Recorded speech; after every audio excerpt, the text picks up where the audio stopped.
এই Geneva camp একটি মাদকের স্বর্গরাজ্য ছিল।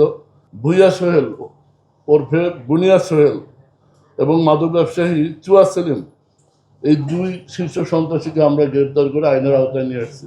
আপনারা জানেন র্যাব-2 আমাদের আজকে বিষয়বস্তু হলো রাজধানী মোহাম্মদপুরে কবজিকাটা গ্রুপের অন্যতম প্রধান সহযোগী সন্ত্রাসী মাদক ব্যবসায়ী চাঁদাবাজ এবং কিশোর গ্যাং লিডার মোহাম্মদ বাবু খান ওরফে টুন্ডা বাবু 31 টুন্ডা বাবুকে যৌথ অভিযান পরিচালনা করে গ্রেপ্তার করা হয়েছে।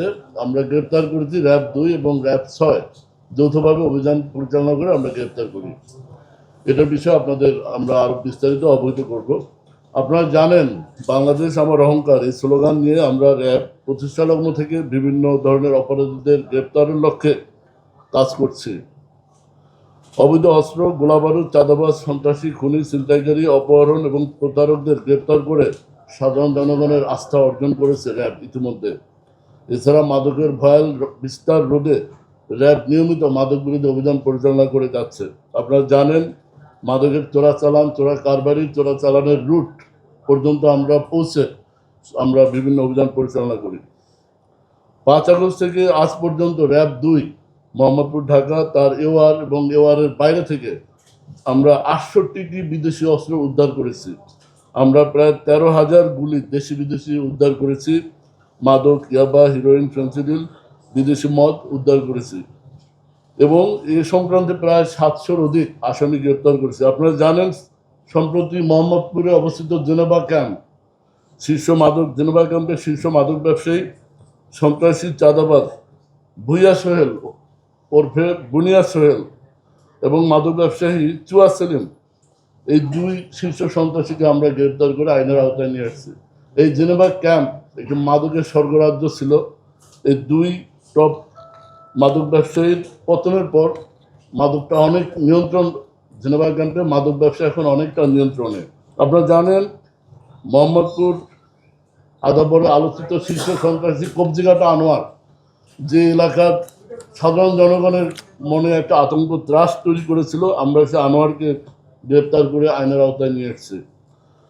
এরই ধারাবাহিকতায় গতকাল 2 জুলাই রাজধানী মোহাম্মদপুরের কবজিকাটা আনোয়ার গ্রুপের প্রধান সহযোগী, যার কথা বললাম, সন্ত্রাসী মাদক ব্যবসায়ী কিশোর গ্যাং লিডার বাবু খান ওরফে টুন্ডা বাবুকে নড়াইল জেলার লোহাগড়া থানাধীন সিএনজি বাজার এলাকা থেকে র্যাব-2 এবং র্যাব-6 যৌথ অভিযান করে গ্রেপ্তার করে। টুন্ডা বাবু এর বিস্তৃত ইতিহাস আপনারা জানেন। গত 18 ফেব্রুয়ারি 2025 শ্যামলী হাউজিংয়ের 2 নং প্রজেক্ট থেকে এই টুন্ডা বাবুকে আমরাই র্যাব-2 গ্রেপ্তার করেছিলাম।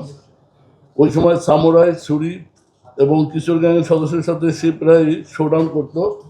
এই 2 তারিখে তার একটা শোডাউন ছিল এবং বিভিন্ন চ্যানেল তার এই যে চাঁদাবাজি সন্ত্রাসী কার্যকলাপের শোডাউনের ভিডিও নিয়ে আপনারা অনুসন্ধানী রিপোর্ট প্রকাশ করেছিলেন এবং এই রিপোর্ট ফুটেজ সামাজিক যোগাযোগ মাধ্যমে ভাইরাল হয়।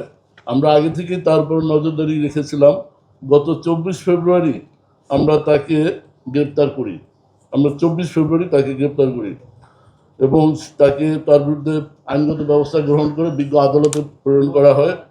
কিন্তু দুঃখের বিষয় 2 মাস 10 দিন পরে 5ই মে সে আবার ছাড়া পায় এবং ছাড়া পেয়ে এলাকায় এসে সে একইভাবে আবার সেই পূর্বের যে সন্ত্রাসী কার্যকলাপ, কিশোরগঞ্জকে নেতৃত্ব দেওয়া, মাদক ব্যবসার চাঁদাবাজি এবং কবজিকাটা আনোয়ারের অনুপস্থিতিতে তার শূন্য জায়গা পূরণ করার জন্য সে আরও দ্বিগুণ বেগে এলাকায় সন্ত্রাসী কার্যক্রম শুরু করে।